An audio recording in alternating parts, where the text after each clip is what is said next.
Instagram एक बहुत ही popular social media platform है। हो सकता है कि आपका भी इस प्लेटफॉर्म पर अकाउंट अवेलेबल हो और आप भी इसे यूज़ करते होंगे। और अगर आप इंस्टाग्राम को यूज़ नहीं करते तो मैं आपको यह बता देना चाहता हूँ कि इंस्टाग्राम एक फ़ोटो और वीडियो शेयरिंग प्लेटफॉर्म है और आज के इस समय में इंस्टाग्राम को 1.4 बिलियन पीपल लोग यूज़ करते हैं और इसकी मार्केट कैपिटलाइजेशन वैल्यू लगभग से 3.63 बिलियन डॉलर्स की है, जिसे फेसबुक ने मात्र 1 बिलियन डॉलर्स में एक्वायर किया था। और यही इंस्टाग्राम पिछले साल यानी कि साल 2021 में 47.6 बिलियन डॉलर की रेवेन्यू जनरेट करके दी है। मतलब कि फेसबुक का 50% की रेवेन्यू इंस्टाग्राम अकेले ही जनरेट कर रहा है।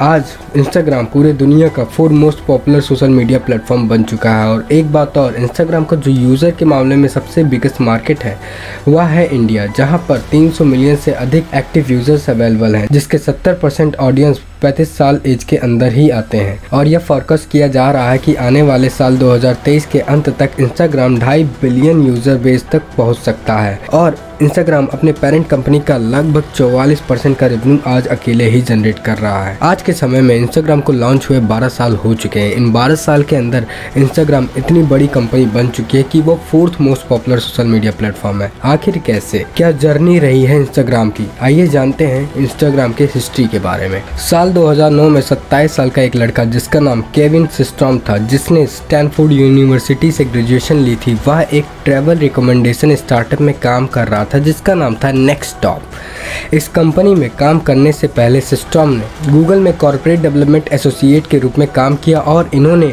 ऑडियो कंपनी में इंटर्नशिप ली थी, जो कि ऑडियो कंपनी बाद में जाकर ट्विटर के अंदर इवॉल्व हो गया, मतलब कि मर्ज हो गया। जबकि सिस्ट्रॉम ने कोई भी कंप्यूटर साइंस की ट्रेनिंग नहीं ली थी, पर वे जब नेक्स्टस्टॉप में काम कर रहे थे तब से वे रात में और वीकेंड्स में कोडिंग सीखना शुरू कर दिए थे और उन्होंने अपनी इस स्किल को डेवलप किया।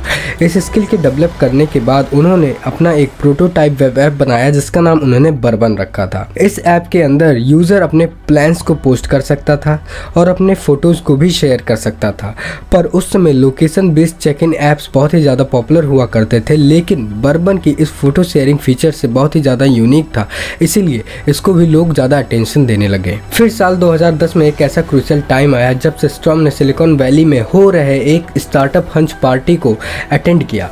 तब उस पार्टी में सिस्ट्रॉम ने 2 वेंचर कैपिटलिस्ट बेसलाइन वेंचर और एंडरसन होरोविट्स से मिलकर सिस्ट्रॉम ने अपने प्रोटोटाइप वेब ऐप को बर्बन को दिखाया। दोनों वेंचर कैपिटलिस्ट ने जब बर्बन ऐप को देखा तो उन्हें इसमें इंटरेस्ट आने लगा। तब वे दोनों ने सिस्ट्रॉम को इस बारे में डिस्कस करने के लिए एक कॉफ़ी मीट रखी, जिस मीटिंग में सिस्ट्रॉम ने यह डिसाइड किया था कि वह अपना जॉब छोड़ देगा और पूरा फोकस बर्बन ऐप को डेवलप करने में लगाएगा। तब इस डिस्कशन के मात्र 2 हफ्ते के अंदर सिस्ट्रॉम ने बेसलाइन वेंचर और एंडरसन होरोविट्स से $500,000 की फंडिंग गेन की और यही इनका पहला सीड कैपिटल था, जिसकी मदद से आज इंस्टाग्राम यहाँ पर पहुंचा है। और इसी सीड फंडिंग से सिस्ट्रॉम ने अपनी एक टीम बिल्ड किया, जिसमें सबसे पहले माइक ट्रीजर ने ज्वाइन किया। और माइक ने अपनी ग्रेजुएशन स्टैनफोर्ड यूनिवर्सिटी से ली थी और माइक पहले भी एक इंजीनियर और यूजर एक्सपीरियंस डिजाइनर के रूप में एक सोशल मीडिया प्लेटफॉर्म में काम किया था जिसका नाम था मीबो। और सिस्ट्रॉम और माइक दोनों एक दूसरे को कॉलेज टाइम से जानते थे, इसीलिए माइक ने सिस्ट्रॉम को ज्वाइन किया। और जब माइक सिस्ट्रॉम के टीम में शामिल हुआ तब दोनों ने बर्बन को रीएवैल्यूएट किया और पूरी तरीके से सिर्फ एक ही चीज पर फोकस करने का फैसला किया, वह था मोबाइल फोन से ली गई फोटोज। क्योंकि बर्बन एक फोटो शेयरिंग प्लेटफॉर्म था, इसीलिए माइक सिस्ट्रॉम ने उस समय लीडिंग फोटोग्राफी ऐप जो कि हिपस्टेमेटिक ऐप था, जो कि एक बहुत ही ज़्यादा पॉपुलर ऐप जिसमें लोग अपने फोटोज़ पर फिल्टर अप्लाई कर सकते थे। और यहीं से सिस्ट्रॉम और माइक दोनों के मन में एक ऐसा आइडिया आता है कि क्यों ना एक ऐसा ऐप बनाया जाए जिसमें हिपस्टेमेटिक जैसा फिल्टर अवेलेबल हो और साथ ही साथ सोशल मीडिया प्लेटफॉर्म फेसबुक जैसा कुछ फीचर्स भी उनमें अवेलेबल रहे। तब जाकर इन्होंने अपने ऐप का नाम बदल कर इंस्टाग्राम रखा, जहां पर लोग अपनी फ़ोटोज़ पर फिल्टर्स अप्लाई कर सकते थे और उस पिक्चर पर लाइक और कमेंट भी कर सकते थे। और दोनों ने मिलकर इंस्टाग्राम के फ़ोटो शेयरिंग एक्सपीरियंस को और भी ज़्यादा डेवलप करने लग गए। और 8 हफ्ते की कड़ी मेहनत के बाद उन्होंने इंस्टाग्राम बेटा ऐप को टेस्टिंग के लिए अपने फ्रेंड सर्कल में शेयर किया और वहां से मिल रहे फीडबैक को फीड फॉरवर्ड में कन्वर्ट किया और जो भी प्रॉब्लम्स थे उनको रिजॉल्व किए। तब जाकर 6 अक्टूबर 2010 को iOS ऑपरेटिंग सिस्टम के लिए इंस्टाग्राम को लॉन्च किया और पहले ही दिन इंस्टाग्राम ने 25,000 यूजर बेस कंप्लीट कर लिए थे और देखते ही देखते इनके यूज़र बेस बढ़ने लग रहे थे, क्योंकि मात्र एक हफ्ते के अंदर उन्होंने 1 लाख यूज़र बेस क्रॉस किया और मिड दिसंबर तक इंस्टाग्राम का जो यूज़र बेस था वो लगभग 1 मिलियन से अधिक पहुंच चुका था।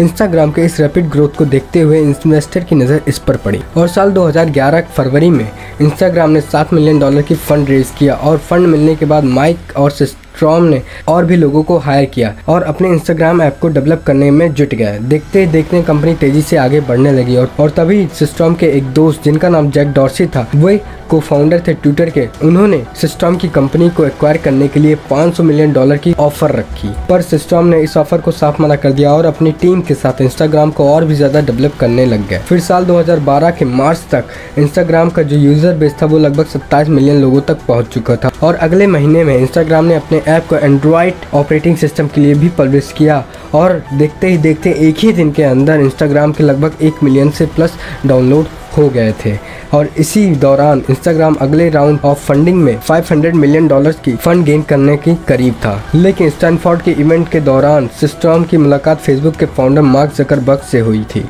और वे दोनों इंस्टाग्राम के इस बढ़ती हुई पॉपुलैरिटी के बारे में जानते थे और दोनों के बीच इंस्टाग्राम को लेकर काफ़ी ज़्यादा बातचीत हुई और फिर अप्रैल 2012 को फेसबुक ने इंस्टाग्राम को एक्वायर करने के लिए $1 बिलियन का ऑफ़र रखा। इस ऑफ़र के साथ एक प्रोविज़न यह भी था कि इंस्टाग्राम अपनी कंपनी को इंडिपेंडेंटली मैनेज करेगा और इस बार सिस्टॉर्म ने इस ऑफ़र को एक्सेप्ट कर लिया और फेसबुक का एक सब्सिडरी कंपनी भी बन गया। उसके बाद इसी साल फेसबुक ने अपनी कंपनी को IPO में लिस्ट करवाया। फिर उसके बाद इंस्टाग्राम ने अपने ऐप 2014 में Amazon Fire डिवाइसेस के लिए लॉन्च किया और 2016 में माइक्रोसॉफ्ट विंडोज़ टैबलेट और कंप्यूटर के लिए भी लॉन्च किया, जिससे कि उनका यूज़र बेस और भी तेज़ी से बढ़ सके और अपने ऐप को नए नए फीचर्स भी डेवलप कराएं। पहले इंस्टाग्राम में यूज़र्स अपने पोस्ट और वीडियोज़ को स्क्वायर रेशियो में अपलोड करते थे, पर बाद में इनकी साइज़ को और भी ज़्यादा इंक्रीज़ कर दिया गया। इंस्टाग्राम में मैसेजिंग फीचर को इंट्रोड्यूस किया गया और यूज़र्स अपने पोस्ट में हैशटैग और अपने लोकेशन के साथ साथ मल्टीपल फ़ोटोज़ या वीडियोज़ भी एक ही बार में अपलोड कर सकते थे।